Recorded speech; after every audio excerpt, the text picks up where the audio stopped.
girls, grab your beers. Hey everybody, this is Charlie from Anthrax, and you are listening to today's Boondoggle. This is Mark Metcalf, and you are listening to today's Boondoggle with Bailey on Domain Cleveland Radio. You are listening to today's Boondoggle with Bailey on Domain Cleveland Radio. Yes, Kato Kalin listens to this all the time. Welcome to today's Boondoggle.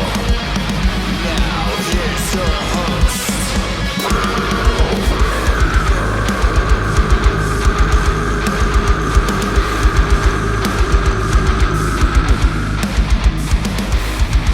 I am Monty Heath, so one Heath, and you are listening to today's Boondoggle. Hey, what's up? It's John from Skillet, and you are listening to today's Boondoggle on Domain Cleveland Radio. Fasten your seatbelts.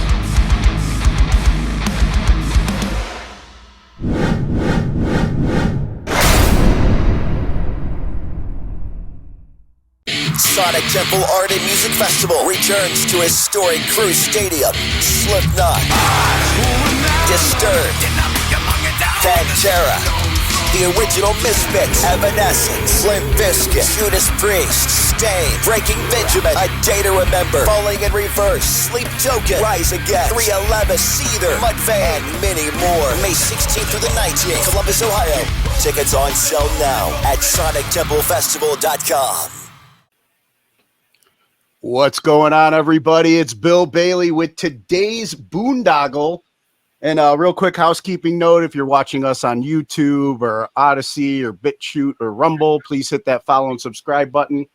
And if you're listening to us on Spotify, Apple, Google, whatever podcast platform you're utilizing, please hit that follow and subscribe button so we can continue to bring you conversations like the one I'm about to bring you today. We are... We're howling mad tonight, man, because I'm getting to talk with Larry the Wolf from the band Manimals. What's going on, Larry? Hey, Bill. It's great to be with you here tonight at the Boondoggle. Thank you for having me. Yeah, man. I've been looking forward to it. It's like,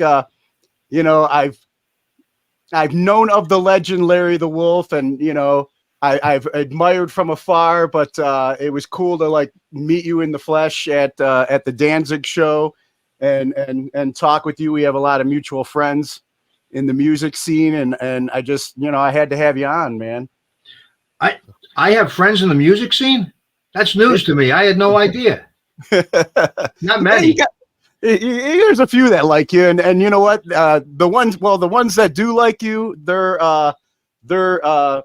word carries some weight with me. So, you got the right ones that like you. That's all that matters. That's very kind of you, Bill. I appreciate it. Yeah, it was great to meet you in person at Danzig. I don't get out much because I don't like most stuff and I don't like most people.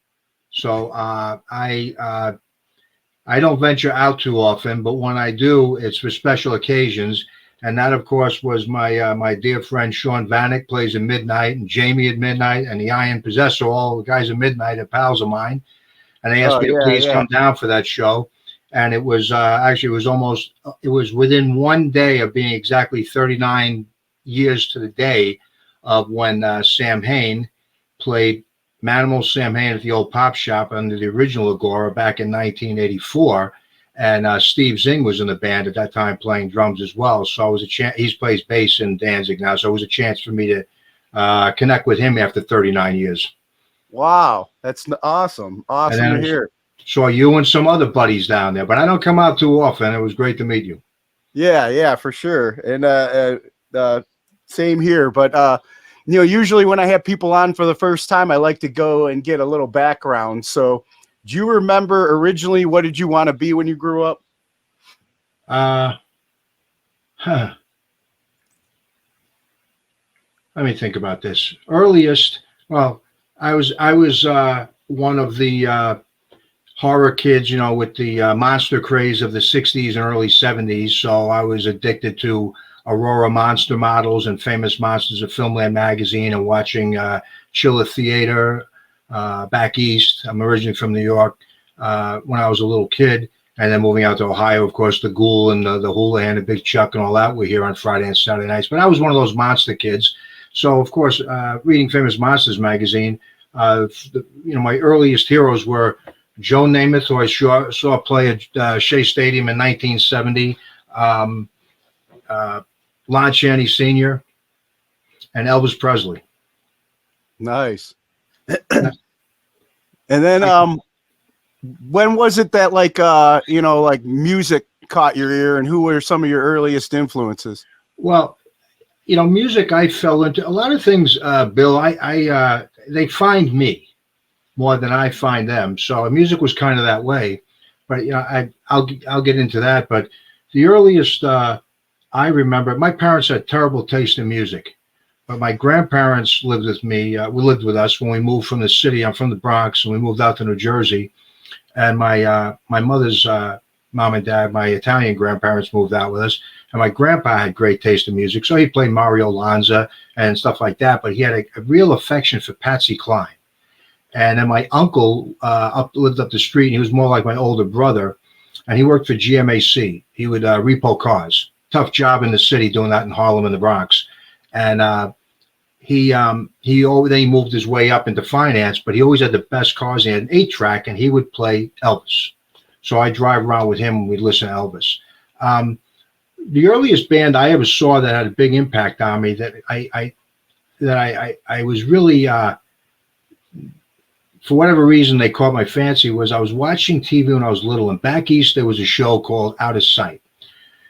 So you're talking the late 60s, and it would have had, I was probably 6, 7 years old, and they would play like psychedelic scenes, like just weird moving colors, psychedelic stuff mixed over go-go girls dancing to whatever current music was on. And then they would have a band on there once in a while. And I watched, there was one band, and of course I'm watching for the girls all wearing mini skirts and go-go boots. They all look like Joey Heatherton. It was dynamite, or Ann Margaret. And they had a band on. They're all wearing like revolutionary soldier outfits. They're doing synchronized moves, swinging the necks of the guitar and bass up and down. Then the two guys are standing on top of the amps, and they're playing garage rock. It was Paul Revere and the Raiders. Because in that era, everybody else looked like, either they looked like hippies, or they looked like I don't know. I love Creedence Clearwater Revival, but I don't want to look like them. So when I saw Paul Revere and the Raiders, they were the first ones that hit me that I thought, wow, that's wild. They have a uniform look. They look like a gang. And then, of course, when I was a little kid, This Is Tom Jones hit on Thursday nights. And Tom Jones was dynamite, but I remember my uncle pulling me aside and saying, Tom Jones is great, but he's not the king. And that's when I started getting introduced to Elvis Presley. So those were really and then later on, I became one of course, kid of the 70s, typical teenager of the 70s, where you had either one faction that liked Led Zeppelin and Rush and all that stuff, and you had the other faction that liked Kiss and maybe Mott the Hoople and stuff like that. So I was one of those kids that was a big Kiss Army kid back in the 70s. Nice. Yeah, that was my gateway drug as well in the music. Remember seeing Kiss Alive for the first time as a kid, and just the artistry and makeup and the blood and all that pulled me in. Big horror fan growing up as well, like you. And then you brought up a memory with bringing up Patsy Cline. I remember my mother, big Patsy Cline fan, and she would sing Crazy, and still would at karaoke night to this day. If you could. And big Elvis fan as well. So my family brought in some decent music, and I had older brothers that were on the Led Zeppelin side and everything like that. But all the older guys like Led Zeppelin and the Who, and stuff like that. It was a more sophisticated musical palette than I had as that age. I was more like Alice. I see Alice Cooper in the $1 Billion Babies. It had to have a visual attached to it, unless it was just pure. Patsy Cline, like Elvis, is pure talent. When you hear people sing, most people sing like shit. Let's be honest. Most people can. And in bands, most people are I always go with the attitude of there's 85% of any music, whatever the genre might be, is absolute crap. It's just garbage. Somehow it gets over with people. Yeah. About 10% is good. and about 5% is special. And the truly gifted artists, somebody like an Elvis Presley or Patsy Cline, who just has such perfect, beautiful, unique voice, they flip those, and 85% of what they do is just special. You know, they all did. I mean, Elvis did his movie songs, and some of them are garbage, but poor guy had to do some of that crap that the Colonel got him locked into. And Patsy Cline, some of her early songs are just to make money. Anybody who's down in, I know everybody's going, every Ohioan seems to be down in Nashville these days, or Nash Vegas, as they call it. And when they go down to the Johnny Cash Museum, they ought to make a stop upstairs to the Patsy Cline Museum. Oh yeah, definitely.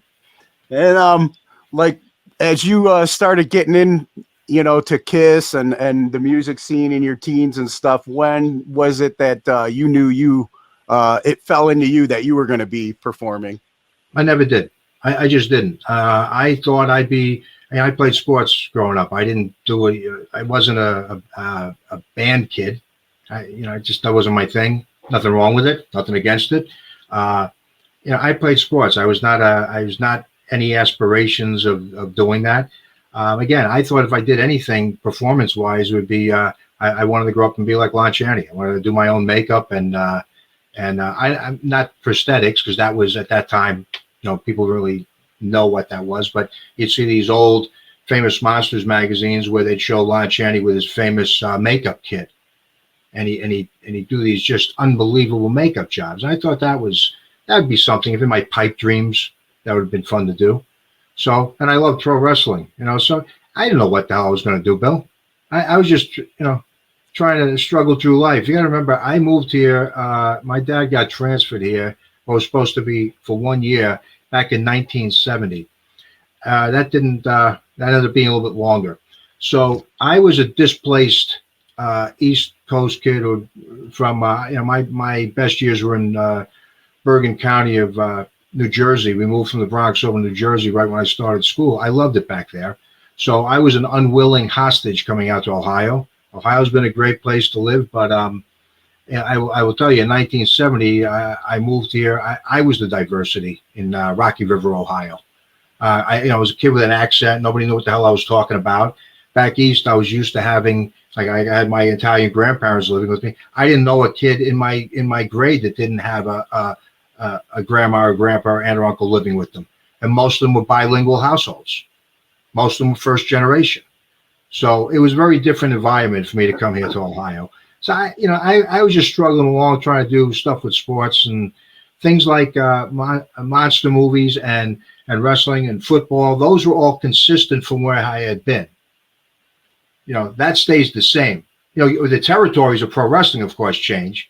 But, football and watching the same. I'd watched, Frankenstein Meets the Wolfman back east on Chiller Theater. I come out here and, well, maybe I'm watching Gamera, the flying turtle on the Ghoul, or something not quite as good as the Universal package. But you get what I mean. You can watch basically the same movies Friday, Saturday night.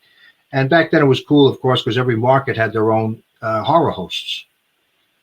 And then, so you were more into sports. Like, what were kind of some of your what sports were you mostly into? I loved football, but and then track and field. Okay. I saw.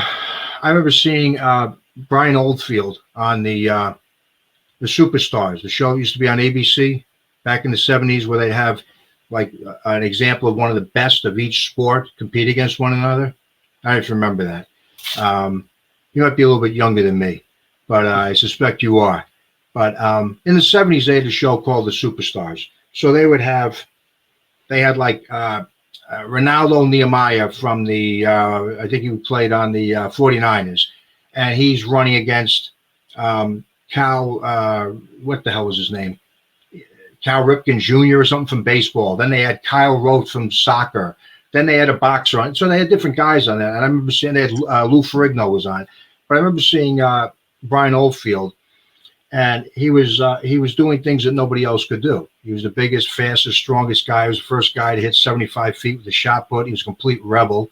He'd walk up to the shot circle, smoking a cigarette, throw the cigarette down, throw 70-plus feet, blow everybody away, and walk off. I mean, he was just a complete rebel. And I thought he was pretty cool. So that influenced me a lot.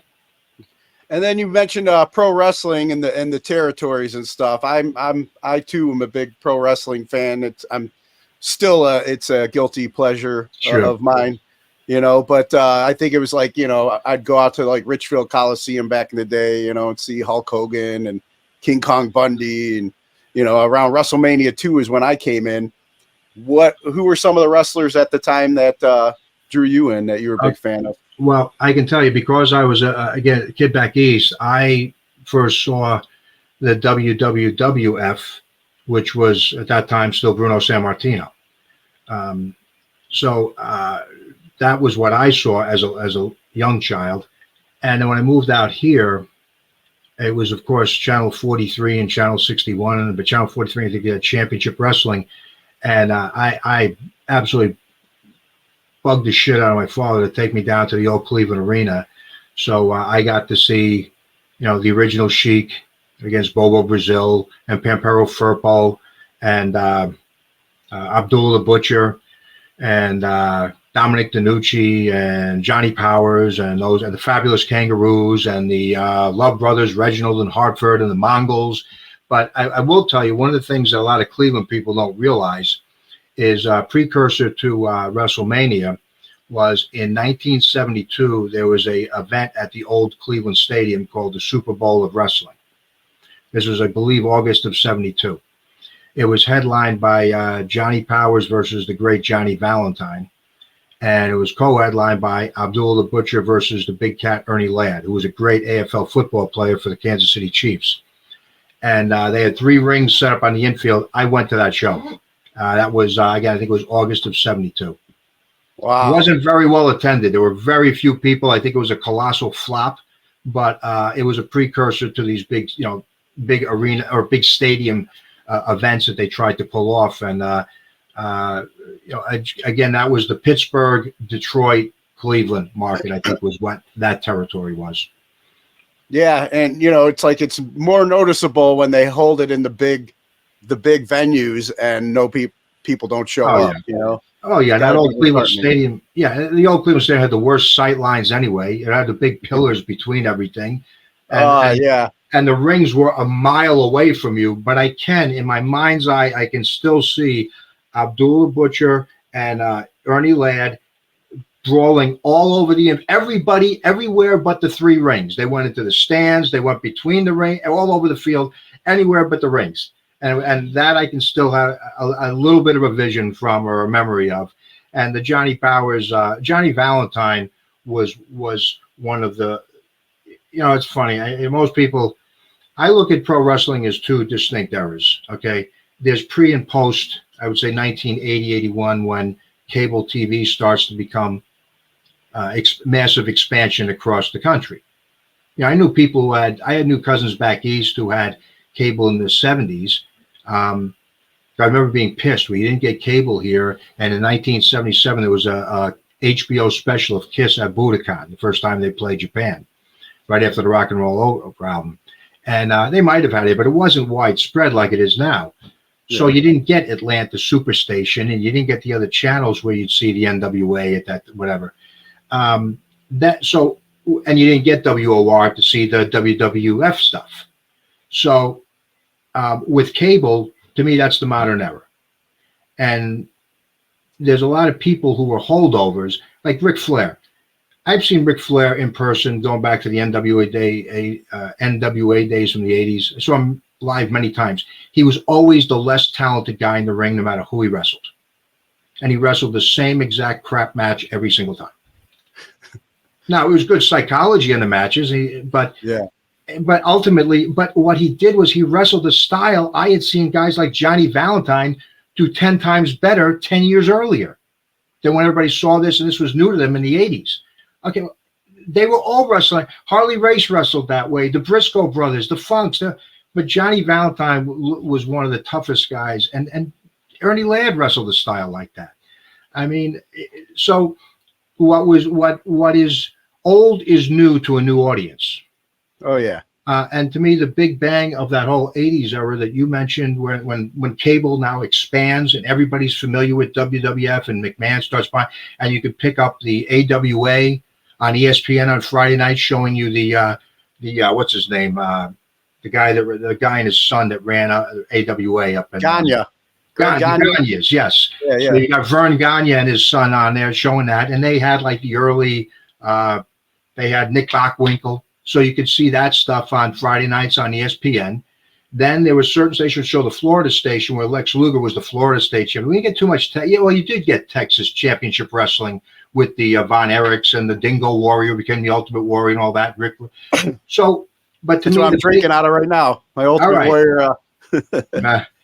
To me, the big bang of all that of athleticism, the best athlete, the guy who blew me away because I fell in and out of love with it over the years, is Randy Savage. He is. People can argue who's the fucking goat of this, the goat of that. Who the fuck is the goat? How do you know? I will say what he is to me is the MVP of the modern era, because everybody had their best programs. If you worked a program with him, you were guaranteed to have probably a legendary match, a great program with a fabulous storyline, and you're going to get terrific interviews and mics. You know, him going crazy over. It didn't matter. It could be it's funny because there's a big thing with wrestling fans about why Ric Flair didn't wrestle. We're getting on this pro wrestling thing. Why Ric Flair didn't, the missed opportunity of WrestleMania 8, why Hogan and Flair didn't headline it. I went to one of those Hogan Flair test house show matches in, I think it was December of 91 at Richfield. It was a shit match. It was garbage because you had two guys who had three moves each waiting for the other to do something so that one can sell. Yeah. Flair's not going to pick up Hogan. Savage could do that. Savage was big enough and athletic enough to have great matches with bigger men, but still fast enough and athletic enough to have fast matches with average or smaller size men. Flair couldn't do that. He's not going to pick up and slam the Ultimate Warrior.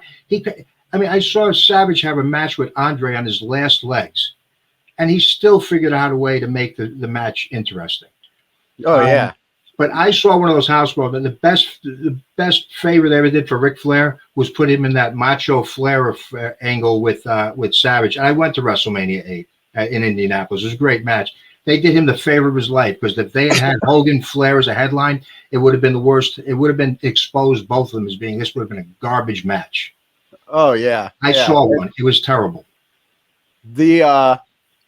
And you know, everybody talks at WrestleMania 3, Hulk Hogan slamming Andre the Giant and stuff. Man, I talk about Randy Savage and Ricky the Dragon Steamboat Intercontinental match. Well, of course. That was the one, you know? Yes. Oh, yeah, absolutely. And the funny thing is about that, Bill, is when Savage was still alive, I remember seeing things, and Ricky Steamboat's a great wrestler. He overacts a little bit. He's a little overdramatic, but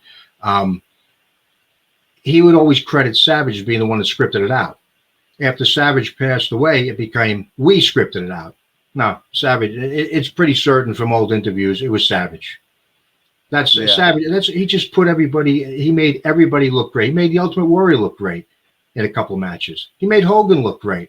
I saw him in 85 and 86 at Richfield against Hogan, and the crowd was already divided. He was getting like an anti-hero thing the way Steve Austin did years later. Yeah, yeah. He was definitely incredible talent. But yeah, I gotta bring it. You know, I could talk pro wrestling all day because we'll move on from that. I'm still a fan, but I gotta bring it back to what I originally wanted to bring you on. Then how did Manimals come to be? Then if music kind of wasn't something you were like into or pursuing, how did it come together for you? Well, I was like a lot of kids. I went and bought a bass. I got a used bass. I used Gibson EB3 bass, and I taught myself how to play by picking up and dropping the needle on Kiss Alive a couple hundred times. And I didn't think I was going to do anything with it. And it was just to play. And when I was I went to school at the University of Toledo. That's another story. A buddy of mine was way into going to the hardcore shows because Detroit was a big hardcore scene. It was not a big scene here in Cleveland at that time. And Toledo's kind of a suburb of Detroit.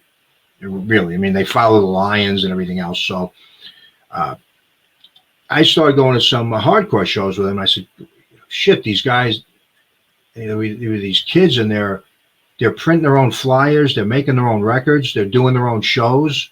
And most of them couldn't play for shit, but they had a ton of energy. And I love that do-it-yourself attitude. It's kind of cool.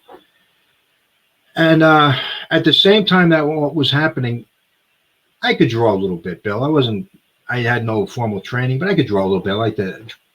I like to draw because I love comic books. You know, there's the other component of that whole thing. I grew up on Marvel comic books. That was another thing that was consistent from moving here. I could buy issue of Spider-Man or Captain America back east. I could continue it right back in Ohio when I moved here.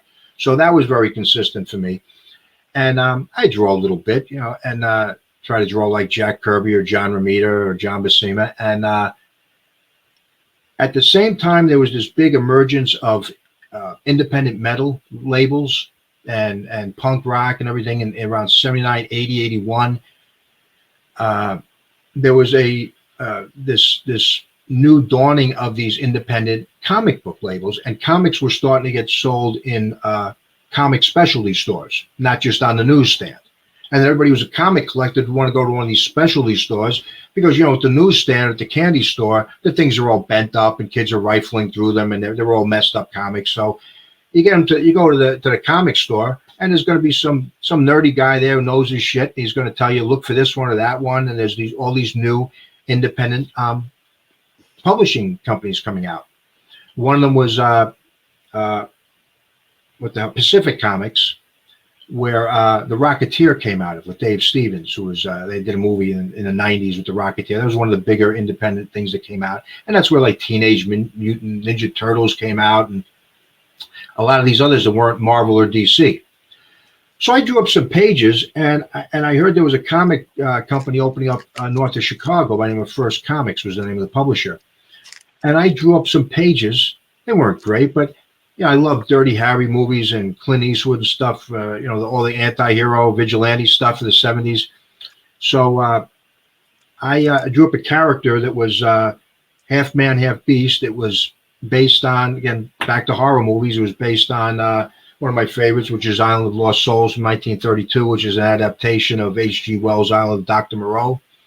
And I drew up this character, and I did a set of 3 or 4 pages, and I inked some. And it was kind of a Dirty Harry meets Wolverine looking character. I took him out to the guy, and he was very kind to me. He was nice. He looked at him, and I knew. And I think I'm 19 or 20 at the time. And he said, you know, your anatomy is very good. Your composition, the way you see things, he says, very good. It's like cinematic, look like storyboarding. But he said your technical skills with inking and your backgrounds are very rough. You got to go back and work on that. So it was fair. He gave me some positive feedback. Didn't tell me I totally sucked. But he said, you got to go work on this if it's something you want to do. And I probably was not going to do the work, but, you know, I wanted to try. I came back and I was looking at it. And, you know, this is about the time where Kiss starts, the wheels are falling off the wagon for me with Kiss. I don't know when you first saw them. First time I saw them was in 76. I was 14 years old. And I begged, bullied, pleaded, everything else with an older guy, a buddy of mine around the corner, to please drive us to see Kiss because I saw the ad for the Spirit of 76 Destroyer tour. I was dying to go to that. I was also dying to go to see Elvis, who played the Coliseum a month after that. That was September 76. He played his last show in Northeast Ohio, October of 76. I couldn't talk the guy into taking me to that or anybody to take me to that, unfortunately. But we went to the Kiss show. You know, so they were great. I mean, they were spectacular. I can't even tell you how phenomenal they were. I saw him again, the Blizzard of 78 show. I saw him 4 times in 79. And the wheels were starting to fall off. The songs weren't heavy anymore. When I first saw them, when I was 14, I was like 10 years younger than everybody in the audience. It was a rock. It was all older guys and their girls. It was an older crowd. By the time 79 rolls around, I can drive now. I went up to Pontiac to see him at the Silver Dome with Cheap Trick. I saw him both nights in Cleveland. I saw him in Toledo on the last night of Dynasty, which was the last of the original 4 until 96. All of a sudden, it's like a romper room. It's like going to, I don't know, a circus or something, or ice capades. It's all kids with their parents. And, you know, Kiss starts, they don't play, they start cleaning up a lot of their banter and a lot of the songs they're playing. and it just was losing all. It lost its testosterone for me. It really did. And then they came out with like Unmasked and stuff. So I see this gap at this time, and there's nobody in metal who's doing anything that I think is cool looking. You know, I think Motley Crue came up, but to me that was a bad Kiss cover band. I had no interest in it. I saw them once. I did. That's not, Yeah. That was Kiss Light with guys who couldn't. This guy couldn't sing, and but anyway, apparently they've done very well over the last 40 years. Yeah. So, and everybody's got a couple of good songs, but there was just nothing that grabbed me. So I thought, I looked at these two things. I see these hardcore bands, and the only one that I really loved was I loved the Misfits because they had a look and they had a great singer and they had great songs. The other ones did not. A few did. There are a couple of bands. Negative Approach had some great songs. There's some other good ones, but for the most part, that was the one that separate. They had great songs and a great singer and a cool look. But nobody was doing that in metal. And there was no crossover stuff. So I saw the Plasmatics in Detroit in 80 or 81, and they had a great rhythm section that was as good as any metal band I'd ever seen. But they had Wendy Williams singing, who was, she looked cool and she did all the shit on stage. She blew the car, all that stuff, but she couldn't sing. So I just had this, it just hit me. I'm trying to do this as a comic book. I'm going to get two guys and I'm going to do a band and we're going to dress like this and I'm going to bring these comic pages to life. Was that too long of an explanation, Bill? So then you originally, I mean, I'm a big comic book fan too. I should have showed you the first tattoo I ever got was actually when I was in the Navy, was Wolverine. And then the last one I got, since I haven't been back in a while, was Captain America's shield. Oh, yeah, I see that. Hey, by the way, before we go any further, Bill, let me tell you this. I got to struggle to get out of this thing. Thank you for your service. Oh, thank you. And then, big comic book fan, big Marvel fan, I've always been like I've always liked the visual stuff. Yes. And so I think we're very much alike with the theatrics and what pulls us in. Like you said, Wendy Williams really couldn't sing, but they put on the theatrics. It was terrific. Pulled you in and stuff. So you're creating this comic book character and then you bring it to life basically on stage and that's your that became your performance then. Yeah, and I got to tell you, like the other thing I said, like things tend to find me. We played a couple of shows. I think the first show we played was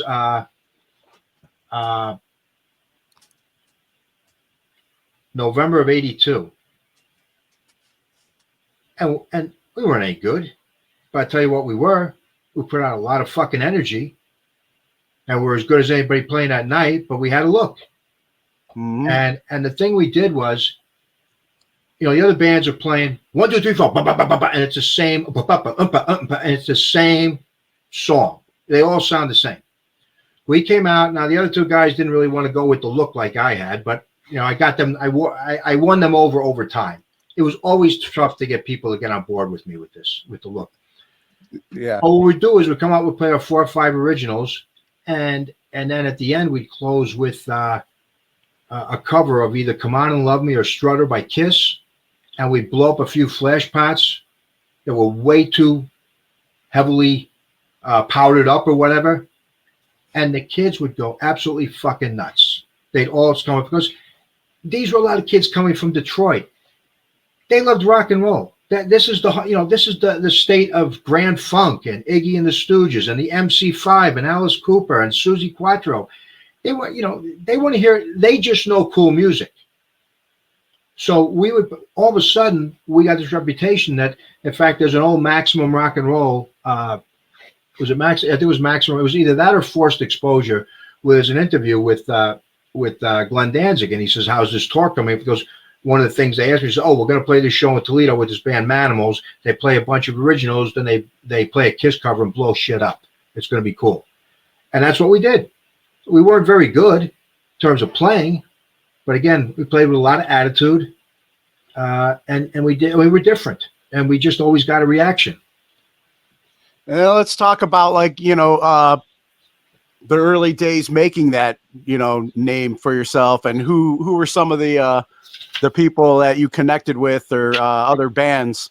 I mean, obviously, the Misfits being one, but like locally here in Cleveland. I don't really connect very well with other bands, to be real honest, Bill, because I don't connect. I'm going to be real frank with everything I tell you, because that's just how I am. Here's an old flyer from those old days. This is Necro's Fate Unknown Manimals from December 18th, 1982. I got to turn it that way to see that. We played with Government Issue, who are a decent sized band. I think they were from Washington, D.C. Cool guys. Got along with these guys. This is the most famous show of that era. Misfits, Necros, Manimals, January 9th, 1983. It's funny. I went to see Kiss on the Creatures of the Night.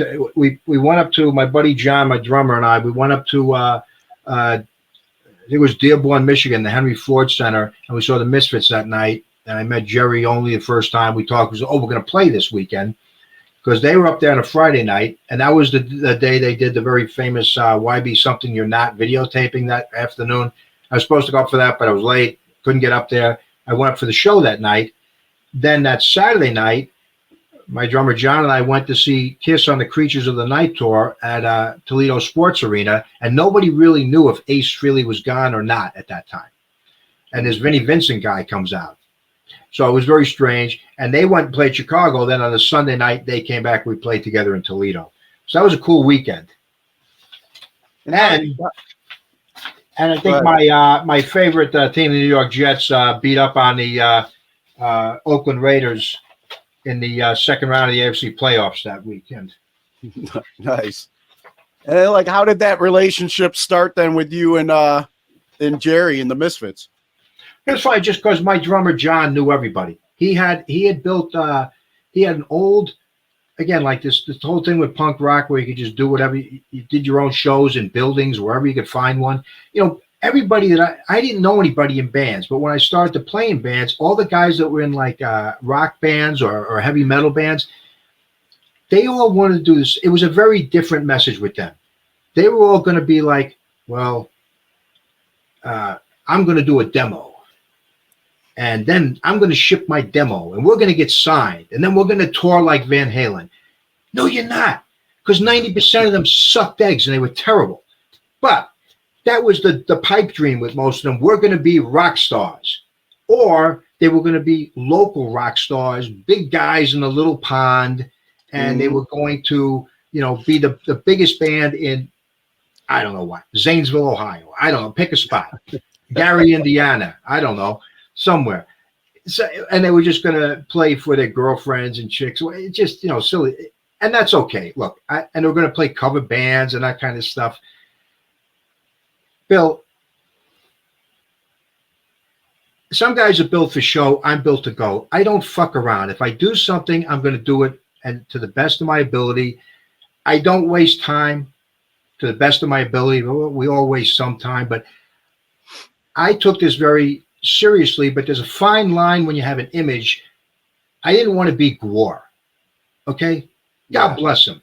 But I remember the first time I saw, I've never seen them in concert, but the first time I saw them, I was with my drummer Dark. We were up at the Motor City Comic Convention probably 20 years ago up in Novi Center in Michigan. And I see a guy rollerblading around the place in like a diaper and stuff. It's one of the Gwar guys. I don't know if I'm saying that right. Gwar. I don't know. Yeah. Nothing wrong. Again, good for them. They've made a long career, but I didn't want to ever be seen as like a comedy thing or silliness. And when you have a look, there's a fine line between not taking yourself too seriously, but still being serious about what you're doing. Yeah. And then, as you guys started getting comfortable playing out, I had watched one of your interviews recently. You gave props to Chris Andrews and Chris's World Records for kind of helping you along in the way. How did that relationship come together? I think probably I came. What happened was the guys I was playing with in Toledo. All of a sudden, we play 5, 6, 7 shows. But I realized very quickly it wasn't ever going to become the crossover band that I was hoping to be, where I merged metal and punk and hardcore. That was my objective, because I wanted to blend both audiences. They were great guys, but I knew they did not have the metal capabilities that I was looking for. Meanwhile, two buddies of mine from high school, they had formed a band here, and I think they played once or twice. And, you know, they played for 20 people and their family and friends and that kind of thing. And they, I reconnected with them, and they had lost a singer and a bass player, so they asked me to come do what they were doing, to fill in, to take both of those spots. It wasn't my taste. I said, I'll give it a try. I gave it a try. I didn't. The songs weren't good. It wasn't my taste. So, and the two guitar players were always. I drive into practice with them, and they'd start with this bullshit with your volume's too high, your volume's too high, your tunings or your tune. Oh, just all this fuckery that just fucking around that I don't have any time for, and it wasn't going to go anywhere. So I asked the two of them. I said, "Look, I've tried your thing. It's not going to work. Why don't you try what I'm doing?" And at first they were like, "Nah, we don't want to do that. We don't want to dress up. That doesn't. We don't want anybody to laugh at us." I said, "Well, hey, nobody's gonna. If somebody laughs at me, I don't give a fuck. You know, come up and laugh at me. You want to laugh at me 50 feet in the back of the room and heckle me? Go ahead. Have a good time." Yeah. But after we tried doing their thing, I think it clicked. And I said, you guys are playing for 20 people. I'm playing for 200. It seemed like a big deal when I'm 20 years old. And I had been on a record. We had been on a hardcore sampler out of Mystic Records out of San Francisco called We Got Power, Party or Go Home. They did a fanzine, and we got included on it. We were never an A-level punk band, Bill, like a Dead Kennedys or a Black Flag or a Misfits or a Circle Jerks or any of those ones. We were like a level B, level C. This was bands like Red Cross and I forget who else was on there. Dr. No, a whole shitload of bands. It was 40 bands, 40 songs, 40 minutes. So we had a 1-minute time slot. But I said, I've been on a record, guys, and I play for a lot of people. Why don't you come do what I do? They agreed. We tried it. I went and met Chris. I went up to Chris's Warped Record store, probably 84. And we were talking, and he was very interested because I had gone to see these different bands up in Detroit. The Cramps, again, Plasmatics. The Misfits had never played Cleveland. They played Akron once. I remember Glenn telling me we'll never play Ohio again because the show was so bad. There was nobody there. And so we connected. And Chris was a great guy, really knowledgeable guy, really intelligent, and he was an entrepreneur. He was really trying to make something happen in that area. He was different than other people. Yeah. And I really liked him. So we clicked. And I told him what we were doing. And he said, well, and he was booking things at the Pop Shop, which was underneath the old, and the Agora as well. But the Pop Shop was the place underneath the old original Agora that burned down in 84. And he would have very specific. Friday night was your punk, hardcore, whatever night. Saturday was your metal night.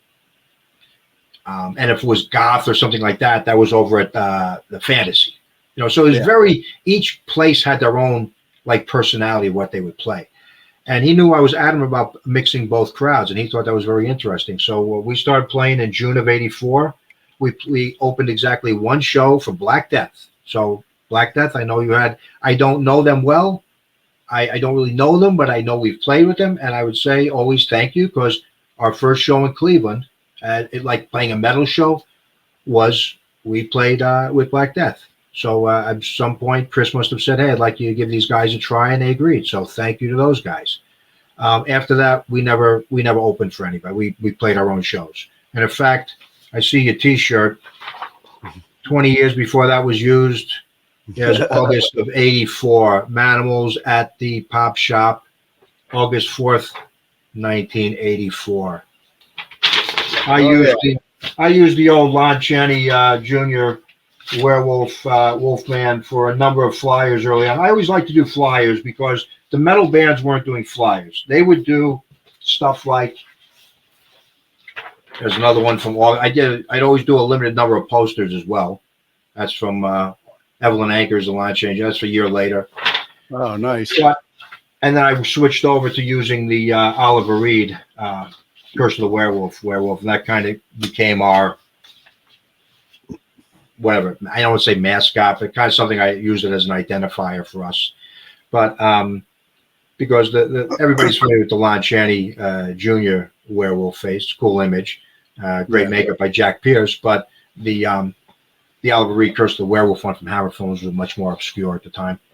But it just took off. And again, we started playing that summer, and next thing you know, we started getting a reaction, because the other two guys were very much into Merciful Fate, Accept, Judas Priest, Scorpions. So they complemented the songs I was writing. So I could fill out a song and we could turn it into a 5 or 6 minute epic song like Blood is the Harvest, The Rattle of the Lost Souls, and do that, which is things I couldn't do with the other guys. Gotcha. So then that's like when you got convinced them to come over and try what you had. That's when the right recipe was thrown in the mix and you really were off and cooking. For the most part, yes. I mean, there's always shit with every band, I gotta believe. There's always personnel. It's a shame, because I will tell you that for the most, it was pretty good. One guy was a pain in my ass all the time, but you look past things and you try to make things go for the good of the cause. But I booked everything. I wrote the shit. I wrote the vast majority of it. I sang the vast majority of it. It was my vision. They were good guys. My drummer Dark was a terrific guy. He stayed, and he came back with me again after we took a long break, about a 10-year break. He came back with me. The old guitar player was. There's always somebody. There's always somebody that doesn't appreciate what you have to go through with making the flyers, booking the shows, trying to do studio time, trying to record. We did an EP called Blood is the Harvest. I recorded in '85. I shopped it around. I got rejected by a few places and decided we'd put it out on our own.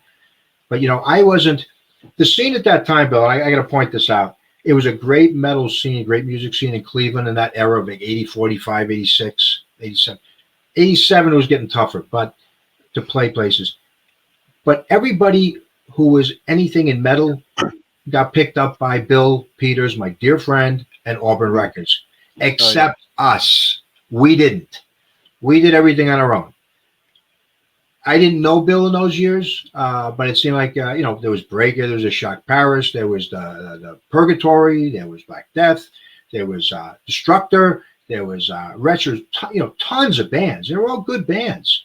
I didn't get out to see many, but, I knew there were a lot of quality bands, and there were a ton of people coming out to shows. There was a lot of excitement around shows. We were always kind of on the outside. The only person I was friends with at that time was Chris Andrews, was my connection, and I got to be pals with Ian Shipley, who was the bass player in Breaker.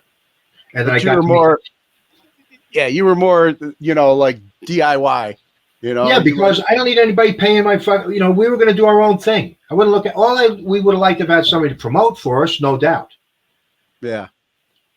Like you were showing those flyers and it was bringing back memories because, I never had any talent to play or perform, but I've always loved music. And so I used to promote back in the day and put together shows. I used to live with Frank Novinek, who's now in Hatebreed, who was in Ringworm back in the day.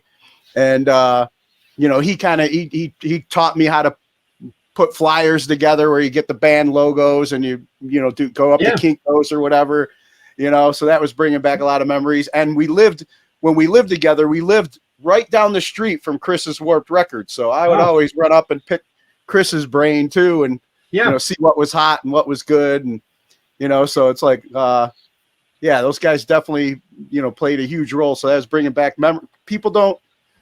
Kids today, they take everything, just think if everybody says yes on Facebook, they're all going to show up. No, people are being just kind. You got to get out there and get the word out, man. Not everybody's checking like social media. Yes, and and it does. It takes a special talent to be in promotion. I mean, who was that? Doc McGee? Is he the guy that's with Kiss now? That's been with them the last 25 years. Look, there's a lot of bands it takes luck, it takes timing, because most bands, frankly, in my opinion, are just not that special or talented. Some of them have great logos. Some just have the right timing. I say it's funny if MTV had been around when Susie Quattro came out, nobody would give a shit about Joan Jett. Everything the Runaways did, she had done before. Joan Jett's just Susie Quattro 2.0. I mean, Marilyn Manson certainly borrowed a lot from Alice Cooper. Some in good ways. I mean, there's a respectful way of paying homage to somebody and being derivative of them, but paying homage to them and recognize them as an influence. And then there's others that go completely overboard and they just completely appropriate and they're just thieves. Yeah. But I'm getting on a tangent. But promoting is a tough part of it. And that's the part of the business I didn't like because I was trying to just do the artistry of it. And I was, I did the other shit because I like to control it and I wanted to do it to the best of my ability. But the thing that used to hurt us when we put out Blood is the Harvest, the EP, the problem with it was you had to ship records out to distributors. There was Dutch East and I forget the name of the other one. And they would say, give us X amount of your records. You send them off. Well, then you try to get paid. Well, if you don't have another release to hold against them, say, look, pay me on this one, or you don't pay me on band A, or else I don't send you the new release from bands B, C, D, and E. Yeah. You have no leverage. Yeah. And that was the thing that hurt so many punk bands because that's why they're playing shows and they were selling their little, they'd press up their little 7-inch or maybe a 12-inch, maxi single or EP.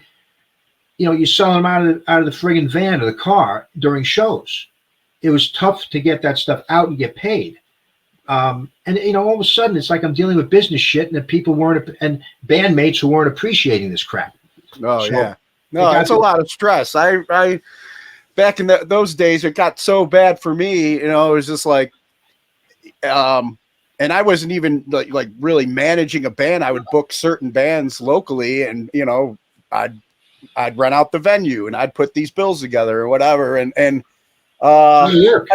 I ended up, I'm 14 years sober now, but during those days, I was taking the edge off and it got out of control just to try and deal. And I can't sit there and blame that, it's like I made my decisions and stuff back then, but it was, it was very stressful. People don't get like what happens, the work of putting those together. They just show up, plug in and think, it just happens. That everybody's there to see me plug in, Yeah. Doesn't work that way. Yeah. No. A promotion is a tough job, and that's why I do this important. Now. I enjoy this much more, just talking about things with other people and getting the story in. And you mentioned something there. 14 years, well done. Yeah. Thank you. Keep it going. I know you work out a lot. You do your jiu-jitsu and you do all your stuff. Keep going. I'm trying, man. I don't do the jiu-jitsu as much as I'd like, but actually, our fellow friend Trevor was one of the earliest influences for me to check it out. I watched his journey and seen how much he transformed. And we have a mutual friend that just posted hello, Adam Grazzi. Yep. I met him through jiu-jitsu. He's a real good kid, real good friend of mine. Yes, I know Adam. He's a great young man. I think Adam, Adam was my son, Alexander. My son wrestled over at BW, and he, I think his second year there, he met Adam, and they were roommates over at BW. Oh, nice. So no, we know Adam very well.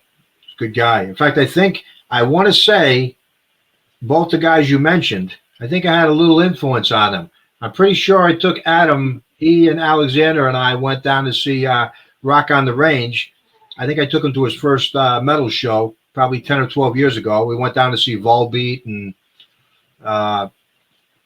In This Moment and Skillet, and who else was there? Lamb of God, Ghost, I think was there, but Volbeat was the one we really went for. And then with Trevor, it's funny. I might have had a little influence on that because he was just joining jiu-jitsu at the place where I was training as my career with that, or my stint with that, was winding down. Oh, nice. Yeah. Good people that I've met in the community, and, all people that have been positive influences to help me turn my life around and try and stay healthy and stuff. But I wanted to ask you, and I want to get into, it's funny too, you mentioned Rock on the Range, but, also, it was just announced this week, Rock on the Range has transformed, and it's been Sonic Temple the past couple of years. Okay. Just was announced this week. Your buddies, the original Misfits lineup, are going to be headlining on the Friday night down there. Oh, is that right? Oh, yeah. That's very cool. Yeah. I have not seen them, Bill, since they've done these reunion shows. But might have the opportunity now down in Columbus. Well, I haven't seen them on any of these reunion shows because they haven't. I would have to buy a plane ticket to go. Yeah. So now it's like, I definitely don't want to miss this one. Yeah, that's great. I didn't know that. Thank you for telling me. And I've kind of got the unique perspective of having seen them when they were in their original form or whatever, or their original run. Yeah. Having played with them during their original run, and then having played with Sam Hain, and then also having been on stage with the Misfits when they did their 96, because I was in talks with Jerry to be the singer at that time. Oh, wow. Nice. But it didn't work out. Yeah. So that around that time frame, I think I recalled you were on mentioned it on another interview. It's like that's when family stuff kind of started really, Well, I always made time to do this because it was my art, though. But what happened was this: 87, 88. I'll tell you what. I will tell you a story that happened. So, let me find it here. 86. This is October 31st, or Halloween, 86, November 1st. We played 2 shows back to back. I book us at Blondie's, which is a very famous metal club up in Detroit. I book us up there, and I had a choice between, I think it was a band called Black Widow, and I had a chance, and then they offered me Nuclear Assault as a co-headline. I said, yes, give me Nuclear Assault. That'd be a great fit. It'd be a cool show with us there. And then Chris booked us with Megadeth. Again, a co-headline, which I know they were not very, I came to find out they weren't very happy with, but you don't give a shit. In fact, there it is. Let me see if I can get that in there. You can see that Megadeth Manimals. Nice. Yes. And that was, I think they were butthurt because they came in and they found out it was a co-head. But anyway, we played before them. But anyway, that night it was. I had done an interview in the scene, and they took exception to us. They came in, they were trying to be wise asses with me. Not them. The bass player, who was a punk, was trying to be a wise ass with me. Is that Ellefson back then? Yes. Yes, that was his name. Nice. Yeah. So there's a funny story about that. We'll tell you some other time. But we had heard they try to be unpleasant. Well, I got a good relationship with him now. He's we all grow and make changes in life. He took exception to an interview I did. So I got there that night, and we had one crew guy by the name of what was his, Ron? His last name will come to me in a few minutes. Great guy. And he came up to Detroit with us. Now, unfortunately, the Nuclear Assault show, what I didn't know was I booked it the same night. I'm getting on a tangent, but I booked it the same night. Unfortunately, we didn't know we were going head to head with Alice Cooper at I think it was Joe Louis Arena, or it was either Cobra. I think it was Joe Louis at the time on Halloween night. Of course, I never would have booked playing at Blondie's if I had known we were going up against Alice Cooper in Detroit on Halloween. So it wasn't the best attended show, but it was a cool show, and the Nuclear Assault guys were great. Next night we come back here. We get to the club, and I hear, oh, there's going to be trouble. Those guys are really mad. I said, what the fuck? What are they going to do? What are they going to do? Oh, their crew is going to beat you guys up. This is what the club guy's telling me. I said, they're not going to beat us up. Let's go have a discussion. He goes, oh, no, we're not going to have any trouble here. Okay. I said, you're right. We have to be professional. We're not going to have any trouble here. I said, but we're not going to take any shit. Because I'd heard they give people shit, whatever. I got to say, it was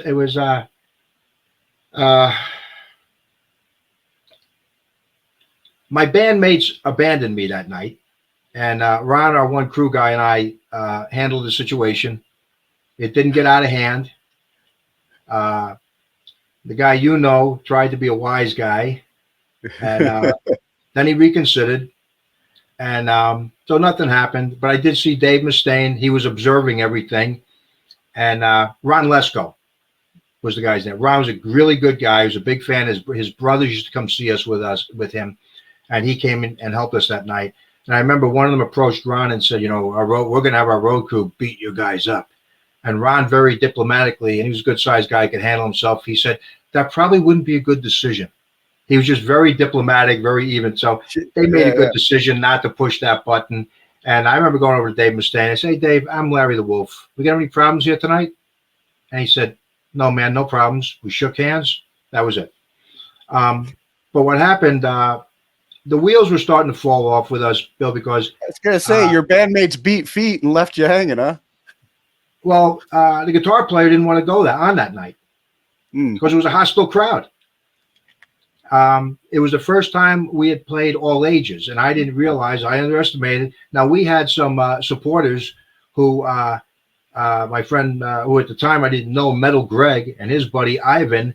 There's pictures of us with the crowd from behind us, and it's funny. We're playing at a place called what was it? Diversions? Shadows. Yeah, Shadows. And it was the only time we ever played there. And it's a starker. You look at the audience, they hate us. 80% don't like us when they start out. Now, by the end of the show, there were a lot of them on our side. But you see throughout the audience 7 or 8 or 10 people in makeup. And they definitely look about 5 years older and bigger than everybody else.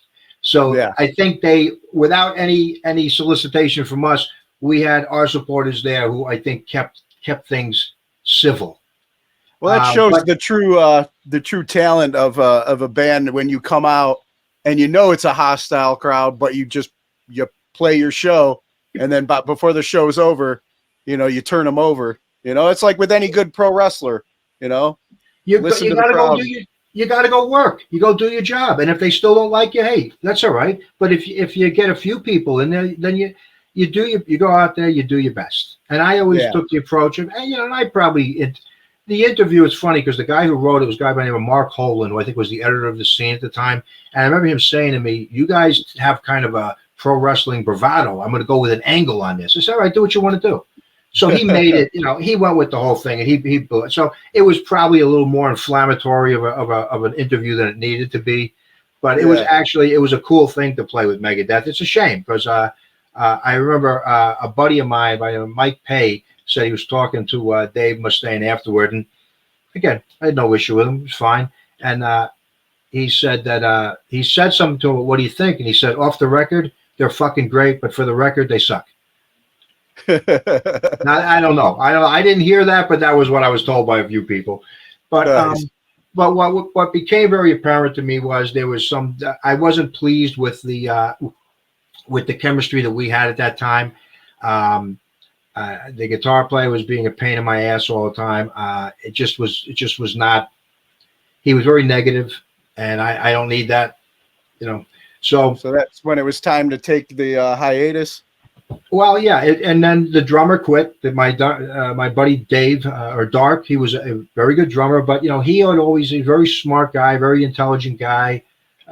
He had always aspired to go to medical school, so he decided to quit. And we played last show in '88. I think the last 2 shows we played, an early version of the Spud Monsters opened those 2 shows. They're great shows. It was a lot of fun. We had the cages. We blew shit up. It was cool. And but it was tough to find. The Scene had kind of aged. out a little bit. And Dark just decided he wanted to go back and try to go to med school. So he did that. He went back and he went to medical school. And then we talked about we talked to a few people about having them come and play with us. In fact, one of them that contacted me was Matt from Destructor. Contacted me and said, "Hey, I heard you need a drummer. I'd be interested." We met with him. The guitar player didn't want him, but he didn't want me to go. And I offered the old guy to come back. He wouldn't come back because they were having just drama shit. And it was clear to me the guitar player didn't want to play anymore. He just wanted to, gripe about what could have been or whatever. But he also didn't want me to go on. So what happened at that time? I got my kids at that time, and I just got focused on my career, and I didn't really intentionally leave, Bill. I felt like my band left around me, and I just thought maybe this is the universe telling me to put away my childish things for a few years and see what happens. And so I was out of it for 10 years, and it wasn't until '96 I got contacted by a guy. The internet first started up. As you see, my email style is '96. That's my first email I've kept. The AOL one. Right? Yeah. And a guy contacted me by the name of Mark Kennedy, who had a site he put together called Misfits Central. And he said, "Hey, I heard you had some history where you played shows, you knew them, whatever." And he said, "Do you know there's Manimals fan sites out on the internet?" And I'm still trying to figure out what the hell the internet is. It blew my mind that there were some fan sites out there that people had put together. They had pictures of our albums, and they had some photos, some I'd never even seen. They put up, they were very primitive. And I just had no idea, Bill. I had no idea at all that anybody cared or had remembered us. And then he put me in contact with Jerry again, because he said, they're looking at doing they've got the legal rights to perform, and they're reforming and they're looking at singers. He said, "I think they got somebody, but you ought to talk to them because they'd be interested." Jerry and I talked. It wasn't going to work out, but I did do some songs with them in May of '96 at the Odeon when they first came back, and I was surprised because people afterward came up to me and they knew who I was, and I was shocked. I didn't think anybody knew or cared or remembered, and so I got the bug to. I started writing songs again, and I bumped into Dark, and he said he would go back. He would give it another try with me. And then there was a fellow by the name of Tim Drayle who had played in some bands with locally. I forget the names of them. And I always liked him, and he had come to see us our last few shows.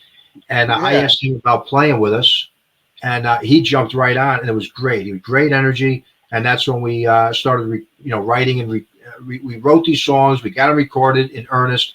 We recorded with Don DePue and Mark Klein from Breaker, and we released the Horrorcore album. And then we did this whole relaunch of the band with new songs, new look, new staging, and it was pretty cool. That was much more of what I envisioned for the band, that lineup. Nice. And horrorcore, coining that was definitely like, putting your mark on this is Manimals. Well, thank you. What I didn't realize at the time was a few years later, I didn't realize that became a genre of rap. There's a whole genre of rap that's around like horror stuff that's it's called horrorcore, but it came out after. I had coined it earlier. Oh, okay. Well, I figured it'd be more like horrorcore, like metal. Well, that's what ours was, but apparently there's some others who interpret it a different way, not like the way I interpret it. Yeah, created it. And then you mentioned Tim Drayle being a part of the band, and then didn't he go on to work with Monster? Oh yeah. Well, he was working with and it became, so we were doing we relaunched in '99, and at that time I have to say, Chris Andrews had moved down to I think he'd already moved down to Wilmington. Yeah. And Chris and I are still in touch. He's a great guy. He'll be a friend for life always.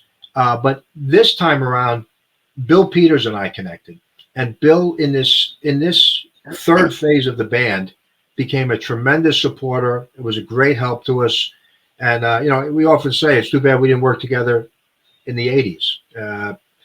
But he was a big supporter of us at the time. We came back in '99 with this Cleveland metal show at the Odeon.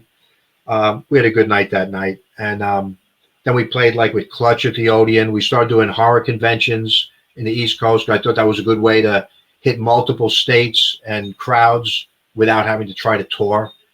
And we actually, the Free Times used to be around at that time. Oh, yeah. Seeing the Free Times, and they used to do their awards. And I remember we got invited to play, and we got nominated for that for Best Metal Act in 2000. This is we do horrorcore, come out in 99, so it was good timing. It was very good timing. And to my astonishment, we won that year. You had some tough bands. You had Mushroom Head in there at that category at that time, and everybody knows how successful they are and how big they were. Yeah. So we had some momentum. Unfortunately, we played for a few years, and unfortunately, one of the members who used to play football in college and did some other stuff, started to have some very serious back problems and neck problems. Mm. And he also had a drummer. That's it. Well, and before all that occurred, when we came out, we tried to keep everything very private. He was diagnosed with leukemia when we came back in '98, and played through that. So, you talk about adversity. There's a little bit of adversity, and then another member. Now these are young guys. These are guys in their 30s and 40s. The other guy has open heart surgery. So, I mean, and unfortunately, that's life. Stuff happens like that. Yeah. So we were starting to miss opportunities that we couldn't play, even though we had momentum with horrorcore and with this new stage and everything, and we were doing some cool shows, and we were playing Detroit. We played some East Coast shows, and we probably played the Odeon 3 or 4 times. And unfortunately, I was in a position where I either had to make a decision: do I replace 1 or 2 people and keep going, or do I wait for them to heal up after each procedure, try to do it again? In fact, one of those shows here, you mentioned Ringworm before, right? Yeah. There's a show from '99 at we had Boulder, who went on to become, Jamie from Midnight. Oh, yeah. I don't know if your friend was in the band at that point, Ringworm, but that was a cool show. I believe he was. Yeah, because Euclid Tavern, I think I know there was one show they headlined at Euclid Tavern when we were living together, and I got to introduce them. And I did that. This was during taking it back to pro wrestling. This was back during the Attitude Era, so I did the New Age Outlaws style introduction to Ringworm, but I changed the words around a little bit. It was a good time. It's funny you say that because this was '99. Actually Don Foose came out and did a couple Cro-Mags songs with us that night when we played that show. Don's a great guy, and great talent. It's funny you say, because I remember Tony Erba. I remember seeing him play in a band, and he did a takeoff on the Ravishing Rick Rude introduction. Nice. Something like that, but it was cool. That was a good idea that you did that way. And the attitude. What's funny with that era, Bill? I tell people all the time. There's another sidebar. It's funny because I remember Steve Austin and that stuff because he's kind of the poster guy of that era, right? Savage had been an anti-hero 10 years before. I mean, he just was. He was getting as big a pop as Hulk Hogan. Because kiddies liked Hulk Hogan. People who are a little bit older said, "Oh shit, this guy's an athlete and he's wild." We're on to Savage. But it's funny. You probably remember Stunning Steve Austin in the AWA, and then you remember him as the Hollywood Blondes with the long hair with blind, and his hair was thinning. Yeah. And a lot of guys are like, what the hell do you do when your hair's thinning and you're a blonde guy, a bleached blonde guy in pro wrestling? Well, at that time, the UFC was hitting in '93, and you had a guy by the name of Tank Abbott, who the pro wrestling was always trying to create a heel, right? Yeah. You need villains you need, like you mentioned, you need villains. You need, that was Hogan's thing. Trot out Big John Studd, Paul Orndorff, King Kong Bundy, whoever the hell else. They organically had this guy, Tank Abbott, who came out with a shaved head and a big goatee, and everybody was talking about that guy.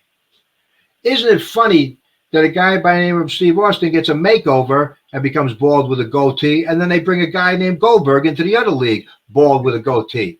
wearing MMA gloves and wearing that minimalistic black trunk, black boot, black. They take Abbott, and then all of a sudden, every guy I knew who was struggling with that mullet that they were hanging on to that's thinning. You know, some guys are blessed with great hair. Other guys, it starts to thin. What the hell do you do with it? All of a sudden, overnight, there's the look. Shave your head, get a goatee. That's half the popularity of that thing. Oh, yeah. Timing. And, you know, speaking of, the athletes of pro wrestling and stuff like that, but let's talk a little bit about, so Manimals, you decided, it's time to move on. It comes to an end. But what have you been doing? Because you're still a very athletic person. You've been still in great shape. What does Larry the Wolf? What's a Larry the Wolf regimen like now today? Well, I'm 62, so I try to do everything I can to slow the aging process, Bill. So I treated everything with band stuff over the years, all business. So I don't drink. I've never drank. I don't eat meat. I just have different habits. And I try to, again, slow the aging process as much as I can. And I try to compete as often as I can. So if I go back around the time that guys were getting, unfortunately, life was happening and they were getting injured or having surgeries or illnesses, I made a choice instead of replacing anybody. I mean, Bill Peters and I were talking about trying to take this to Japan. We did play Wacken in 2012, but there was like from 2004, 5, 6, 7, it became very hard to do shows because one guy in particular was having a lot of surgeries.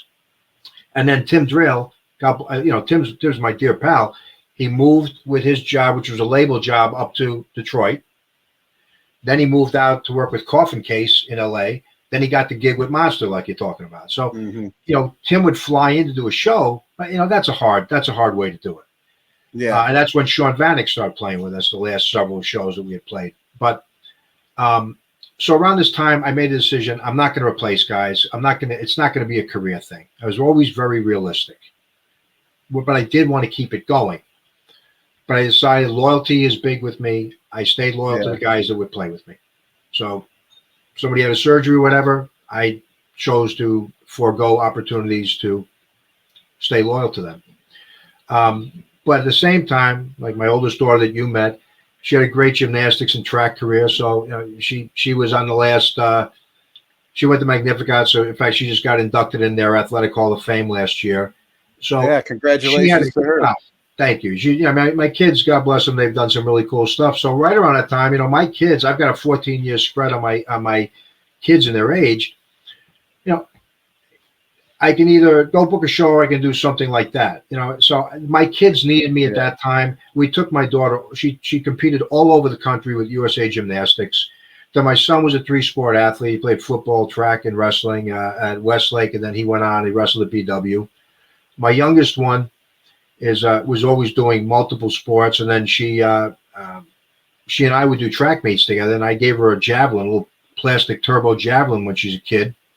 And she did her gymnastics and her lacrosse and her volleyball and the other sports. But we would do USA Track and Field and AAU events over the summer, and she just kept getting better. She had a cannon. She had a good arm. When my son was playing football, we'd give my daughter, the little one, a ball, and she could just throw the thing. She just had it. She just had an arm. So we gave her a javelin, and long story short, she getting paid to throw javelin down from Marshall University. It's so. At that time, and then what I did, I didn't want to be one of these dads who sits in the stands, and the older they get, the better they were. Yeah, telling tall tales and shit of what they did. I don't have any. I didn't. I had unfinished business when I was younger, Bill. I competed for St. Ed's and I competed for North Olmsted, but I didn't do everything I wanted to do. So I always had unfulfilled athletic ambitions and things I felt I needed to get back to. And, in your 30s, I thought, well, time's passed me by. Then I realized in my 40s, a guy that was working with me introduced me to grappling. So I started doing grappling competitions. I think I did 4 or 5 years of a Naga. Now, there's a lot of competitions now, and there's a grappling school, in every community, it seems. Yeah. They're almost becoming like CVS's, and every community now has a CVS, a funeral home, a tattoo parlor, a liquor store, and a auto parts, an auto parts, and a BJJ, whatever. Yeah. But that's cool. That's cool for the expansion of the sport. Karate places were kind of like that in the 70s and 80s and 90s. But when I started, it kind of found me. So I started.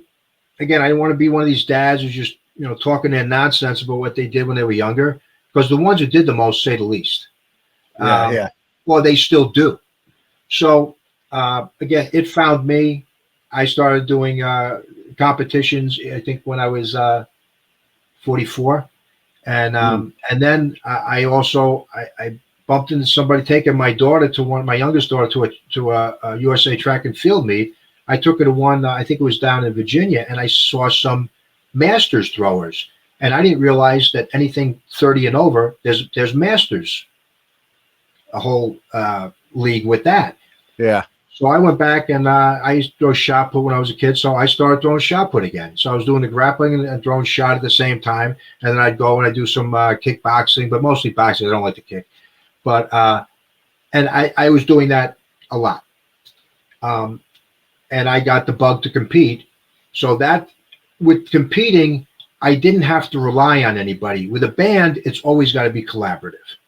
Yeah. Unless you're uniquely talented, like an Elvis Presley, which I sure as hell am not. Nobody is. Or Patsy Cline or someone, or Sarah Brightman or Andrea Bocelli or something like that. Unless you're uniquely talented with this absolute gift. Bands are a collaboration. You got to put up with egos and bullshit and people and disproportionate amounts of work being done and giving up some control. And it's just attitudes and ego and greed and all this other crap. So I've got that on one side, and then people getting sick on me because we got along well in that era, the band. Or I got my kids, and I got competition that I don't have to depend on anybody on. Yeah. So I went back, and that it was the right time and the right place in my life to go back and do competition. So since probably 07, I've done well over, 50, 60 sanctioned competitions, either with grappling for North American Grappling Association, but I haven't done one of those in 10 years, or USA Track and Field. I think I've competed in 11 states now. Gotcha. Nice. Well, you mentioned North Olmsted. I didn't realize that you were a North Olmsted alumnus, because I'm class of 91. Oh, okay. Well, I was 79. Nice, but I was one of those. I was one of those. I'm not a big guy now. In fact, I'm small in terms of shot put and track and field. I'm almost always at a size disadvantage. But I like beating big guys. But I'm the same size since I'm 14. So and my dad was a bigger man. He was a big guy. So I thought I was going to keep going. So I just got to my full size when I was 14, and so I was a good sized kid when I was 13. I was a pretty good player. So I was one of those kids from North Olmsted that, St. Richard's Church Parish, where my CCD teachers, had recruited me because they had sons playing football over at St. Ignatius. And then my priest, Father Tom Flynn at the time, said, "No, you got to go." No way, Tom Flynn. Oh yeah, my priest too. He ended up being at St. Clarence.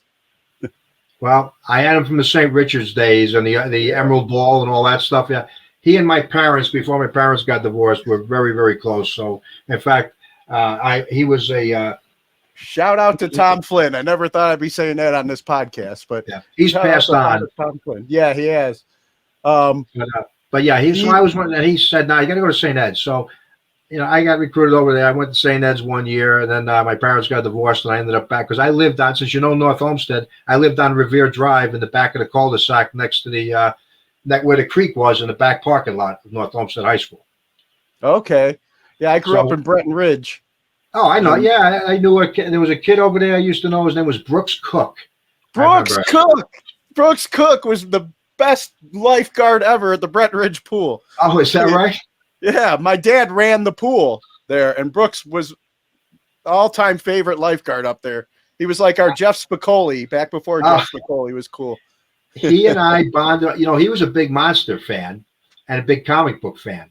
So it's funny because what did I do? I traded him. I got some NFL posters. You know, I grew up as you know. I don't follow the NFL as much anymore. I don't go for the woke bullshit. In anything, I don't go for the woke shit in anything, and there's too much of that in music and entertainment. But that's another story. But you know, at that time, I was a very big Jets fan because I had an uncle took me to see the Jets. I had the benefit of seeing. I saw Joe Namath play Johnny Unitas in the Colts at Chase Stadium in October of 1970. So I stayed a Jet fan, and I remember I had ordered these. You could get 4 posters for like $5 on Sports Illustrated. So I got Joe Namath, Don Maynard, Matt Snell, and I was trying to figure out a 4th one. And my uncle Eddie said to me, "Get Bob Lilly. He's a great player. He's good. I wish we had him." So I got Bob Lilly, and I think I traded Brooks a Bob Lilly poster for like a Spider-Man comic or something. But he was a cool kid, nice kid. Yeah, real good guy. Wow, it's so much more to talk about. But I got to get ready and start wrapping up with you. But yeah, we'll have to get together and go down some North Olmsted stories because well, real quick, Father Tom Flynn. My parents were big at when we formed St. Clarence Church. They were big on, you know, putting that together. That was over closer to Breckenridge area. Yep. And Father Flynn used to do the cabarets and perform and sing and stuff. And my mom would perform and sing, and then she got us, some of the CCD kids, so I had to get up there and perform and sing. And we were supposed to do a number with Father Flynn, and he would hardly show up to practice because he was busy running the parish or whatever. Yeah. And then we're doing like a dress rehearsal, and he messed up. He's like, I apologize. Let's do this again. And me being who I was like, well, maybe if you showed up to practice once in a while. And I got the nice jab to the gut by Father Tom Flynn. So, well, I got to tell you, it's funny. You probably remember them when because I knew him when he was a little bit younger. It sounds like I got about 10, 11 years on you. He would come in, this is again St. Richard's, he would come in and he'd walk into CCD and he'd ask you a question. And you just see kids bumming out because they did not want to be called on. And if you said yeah, he'd look at you. What did you say? He'd just look at you and you knew, yes, Father. But he'd come over and he'd stand next to me, hit me on the shoulder and said, how you doing, Larry? Sometimes he's going Lawrence, but I'd say, Larry, okay, I'm doing well, Father. Thank you, Father. And he had an influence. He was a great guy. He really was a really nice guy. And so he had the influence on me with school and stuff. But again, like a lot of families, went through some family things. I ended up back in North Olmsted. I got to tell you, that was culture shock for me, Bill, going from the regimented St. Ed's. I probably needed to stay there because North Olmsted was a fucking free for all over there. Oh, yeah. It was. There was a smoking courtyard. There were people. I'd see kids. And that's probably where my brother was hanging out. I don't know if you knew any Baileys back in the day, but I don't know. I was pretty miserable, so I kept to myself. I did my thing, and I stuck to myself. You probably remember Tom Peepers then, right? Oh yeah, I remember that name. Bruce Peepers. Okay, yeah, I remember that name. Yeah, Coach Peepers. Yep. Coach, yeah, okay. Yeah. It was my senior year that a couple of classmates lit it on fire, and we had to go to the IX Center. I remember when that happened. It was the front, the whole front of the school was destroyed, as I recall. Oh yeah. Yep. Yeah, I remember when that happened. Yes, I do remember when that happened. And again, I lived across the street from the back parking lot, so we saw a lot of shit going on back there. It was like I said, it was culture shock going from one to the other. I do have to say, as we're wrapping up, there's been a lot of fun, Bill. Thank you very much for having me. I don't know. We bounced around a lot of stuff. Probably spent more time on wrestling than we probably should have. But it was a fun conversation. I got to tell everybody, I put this out this past year. This Studies in Scarlet 2 CD anthology. I got to tell you, I've had such great support, so I didn't want to miss an opportunity to tell everybody who supported it, whether it's been on Spotify or on the CD or on Bandcamp. Oh yeah, I've been. Thank you very much for supporting it because, and there's two guys who helped me for 10 years. Sean Vanek was after me to get this thing wrapped up. He remastered everything, and Tony Alberts pulled out old tapes, live tapes. They baked the old masters from Blood is the Harvest. We found some old demos from the 82, 83. Sean was great. He kept after me. And the other fellow was a fellow by the name of Argyle Goolsby who plays in the band Blitzkid. He kept after me, and he did the graphics for me. But I want to tell everybody out there, just when I think you forget about me, I appreciate all the support on our music. And if we've given you a little bit of joy or I write songs from the perspective of always being angry, Bill. So if it somehow is connected with some people out there, I hope it did some good for you, and I hope everybody out there that listens gets motivated to go out and do something. Like I said, keep moving, keep improving. You've only got one life, and as the great Steve Prefontaine said, to give anything less than your best is to sacrifice the gift. Every person has a gift, so they got to get the fuck out and do something, whatever it happens to be, whatever their talent happens to be. Yeah, I agree, 100%. Hey, before we get ready to wrap up, I want to ask you a couple of questions that I normally ask people on, and this one I'm definitely gonna want to hear, as we were just talking about school and the culture shock. But what class do you feel should be mandatory before graduating high school today? Well, they used to call it civics, but I think what they should have is, I think it should be mandatory. There should be a few. One should be personal finance, because schools teach kids, they program them early on to go to college. Okay, I got 2 degrees. I got a master's degree too. Yeah. I was the first male in my family. My dad was a Marine. His brother, my uncle, was a Marine. My mother's 2 brothers are both in the Army. I was the first male to finish college, but I was also the first not to go into the service because I was, programmed from an early age, and my parents were. My mother was, you got to go to college. You got to go to college. They didn't tell you could really do both if you wanted to. Yeah. But it was, I would say that they have to take personal finance and civics, but personal finance, learn how to, instead of just working for somebody to make money, how to make money work for you. Yeah. Rather than always getting into the system of you got to go to college, you got to incur a bunch of fucking debt, you got to, But the other shit is critical thinking. They should all learn how to do an argumentative paper.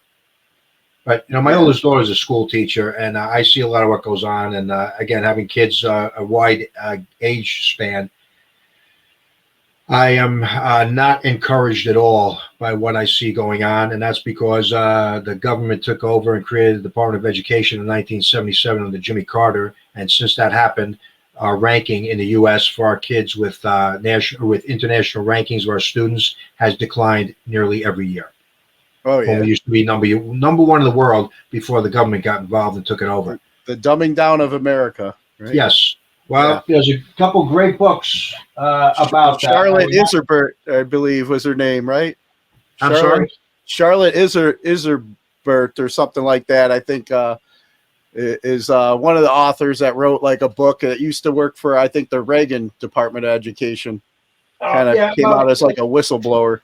Well, I know it was created by Carter. I believe it was 77, but they should have them read all the books like, of course, Orwell, Ray Bradbury, William Golding, Lord of the Flies, all those books, because I think we're in a bad place right now, and have them read books like authors like Heather McDonald, the great Thomas Sowell, who's a national treasure. He's in his 90s. He's still writing. Nobody has him on anything because nobody wants to try to compete with him intellectually. Charles Murray, who wrote The Bell Curve in the 80s. and also wrote Coming Apart about 10, 12 years ago. You should read a book called The Eternal Treblinka. One of the most important books, Alan Bloom. You didn't know I was going to be prepared for this, did you? The Closing of the American Mind. It's what's being taught at universities. So, is that enough? Oh, that's good. And Yeah. have a kid do something important. They all should have something. They all, don't have them go play kickball or whatever. Show them something meaningful. Every kid should have a sport, or if their thing isn't sports, go do music, or go do drama club, or go do science club. Too many parents get involved with themselves rather than getting involved with what their kids are going to do. Oh yeah. Or they get over involved. Let the kid be a kid. I made some of those mistakes in the past, where it's like, you want to live vicariously through your kids. And my youngest does jujitsu now with me, and I stay out of it. It's her journey. She does it more than me. She can triangle the hell out of her dad, and she's been getting into boxing. But I made the mistake when she got into wrestling. We went back because I wrestled in North Olmsted High School. It was never that good. My friends that kind of actually dragged me into it, but because I was more there for comedic relief. But I was one of those dads on the side, when she was, and I almost ruined it for her. But thank God when she got into jujitsu, she had some good coaches, and they said, "You're going to shut the fuck up and you're going to let me coach." And I'm like, all right.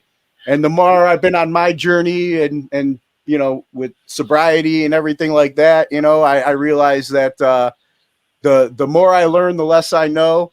And my daughters have taught me how to be a better man every day. They're teaching me how to be a better father. So it's a huge, huge blessing. That's an outstanding statement. And what you just said is absolutely key. The more you know, the more you realize how much you don't know. That's true in grappling. I mean, you see any good grappling, once they start to understand what it is, it's like, holy shit, you become awareness of what they don't know. That's life. But if you had that epiphany, good for you. Good on you. And it sounds like you're doing a great job with her. And and keep her into boxing. Grappling is great. I love grappling. But she just started getting into boxing. She wants me to order new pink gloves for Christmas. So I'm like, all right, I got you. Oh, yeah, that's great. And then who are 3 people who've inspired you and you can credit for making you the person you are today? 3 people.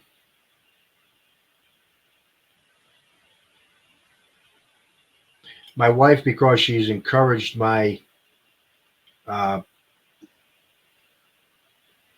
she supported my interests,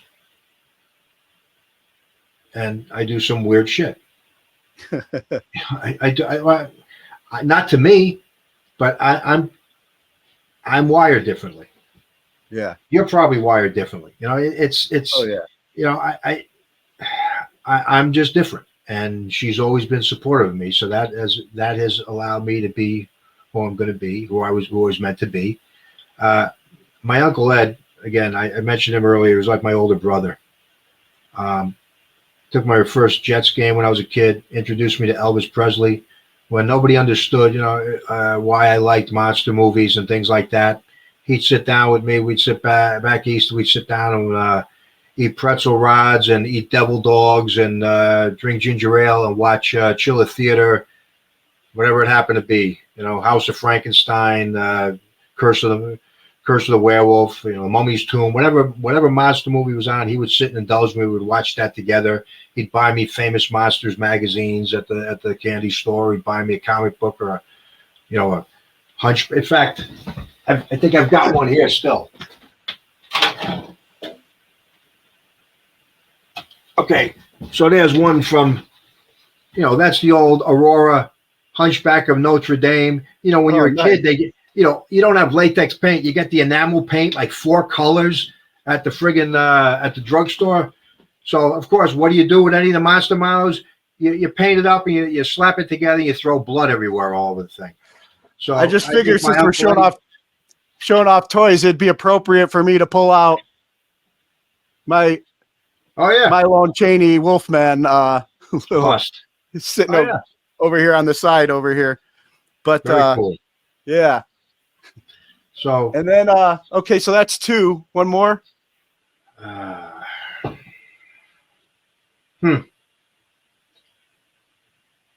Yeah, It's always hard with the third one to narrow it down. I'll say this. I have to lump them together. My children, because I don't think Jordan Peterson says this, that young men don't become who they're supposed to be until they get married, and then really until they have children.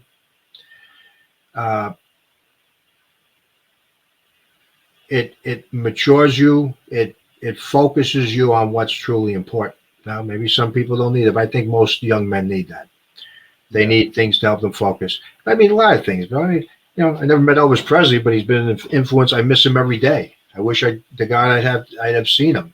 I sometimes I had, I learned from my father some things that were good. I also learned some ways not to be. Yeah.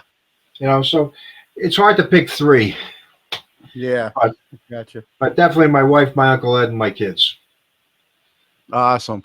And then any message you have for our military members that are currently serving overseas?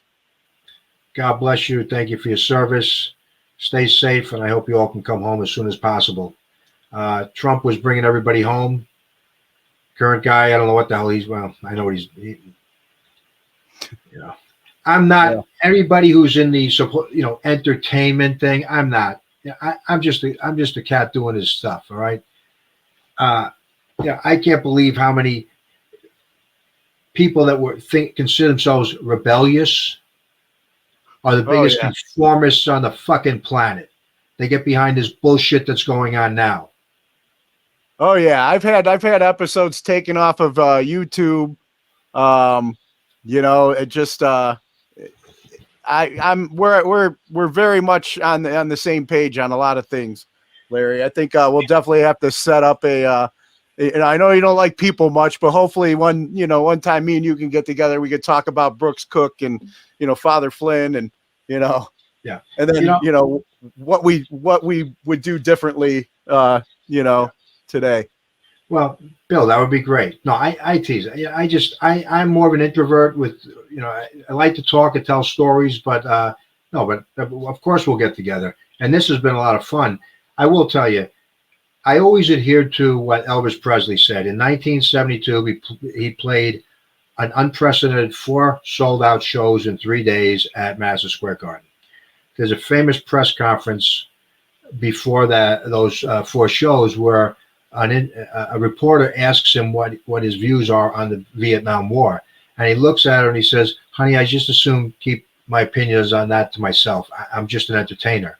And she says, "Well, do you think all entertainers should keep their?" And he says, No, they do what they want to do. He says, "I'm just choosing to keep mine myself." I always adhered to that, Bill, but I'm not a professional entertainer. Yeah. When I was active, because you try to be respectful of, it's a 50-50, we're led to believe country, but there's as much propaganda going on right now for one side as there was during with Leni Riefenstahl doing this stuff for the Third Reich 80 years ago or 75 years ago. I mean, there's so much propaganda on one side, nothing is objective anymore. So very few people are allowed to make. So we're talking about what you would teach in school. Kids are not thought to think critically or to question anything. I mean, God knows they can't do it at college campuses. Hey, read Thomas Paine's Common Sense or something, right? Yes. I mean, we're fortunate. My daughter is down, and my youngest one's down at Marshall, and fortunately, they're about as non-woke a school as you can get, and they're objective. You get different views. Some of the places, we were doing our recruiting visits with her, it was out of control. We knew 5 seconds. We knew 5 minutes after we got into the campus when they start talking about safe zones and that kind of bullshit. That's not what she's there for. They're supposed to be there to hear different views, get a 360 view of the world, hear different ideas, challenge things, question things, think critically for themselves, not get programmed into bullshit. But again, I always tried to adhere to the fact that I wanted to be respectful of people from different views. It's well past that, though. Yeah. This is a matter of now everybody, them fucking up people's lives. So it's just always been curious to me because however people feel about him or not, it's always curious to me. I see musicians all being such conformists when Trump is the most punk rock motherfucker on the planet. I mean, he was. He came out and he's calling shit. He's calling bullshit on both sides. That's exactly who rebellious people should admire. Somebody calls out the rats on both sides. When you're hated by both sides, you're probably doing something right. Oh, there's my my roadie wristband. I train with. I got to give this guy a plug because he's a dear friend. Justin Rohde threw for Team Canada in the Olympics. I think it was 2012, and he has a throwing academy out in Rootstown, Ohio. So he was nice enough to take me under his wing, and I trained with him. So I had to say hello to my friend Justin Rohde. And if anybody's got any sons or daughters or have any aspirations themselves to be a thrower, he runs a terrific academy out there. You got a world-class guy that's right here in Northeast Ohio. Nice. All right. Well, hey, Larry, man, it's been great talking with you, and this definitely won't be the last time we talk. But before I wrap up, I got one last favor I want to ask you. You mind cutting a promo ID for the show? Just introduce yourself, and you're listening to today's Boondoggle. I'd be happy to. Awesome. You tell me when, and I'll go. Yeah, whenever you're good. Dig it, cats. This is LTW, and I'm here with Bill on the Boondoggle Show. I hope you listen. Awesome. Larry, thank you so much, buddy. It was really good talking with you. I'm going to send you a few things offline, but yeah, let's stay in touch, man. It's good to get to know you better. That'd be my pleasure, Bill. Thank you for everything, and I had a great time with you tonight.